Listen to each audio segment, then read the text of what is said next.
Welcome everyone, here is how you take out the SIM card out of your Samsung Galaxy Z Flip.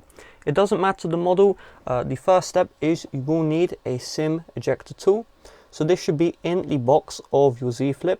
However, if you bought used or you don't have the box anymore, then you can also use a SIM ejector tool from your old device. This is from an iPhone. You can also use a pin or a paper clip which you bend out so you have this thin side, which my index finger is rubbing. That's what you need. So what you're going to do is you just want to find the side of your Z Flip which has this outline here and a hole. That is the right area with the SIM card tray. There are other holes in the Z Flip, okay? If you accidentally try to poke the holes with your SIM ejector tool, Samsung realizes some people may do this, so this will not damage your device. If you're wondering, these other holes are for the microphones. So once you find the area where the SIM card tray is located, you just want to insert the SIM ejector tool into the hole.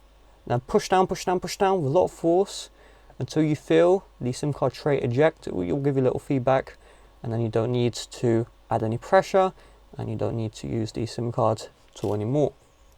From here, you're just going to use your fingernail. You just want to push out slowly but surely the SIM card tray.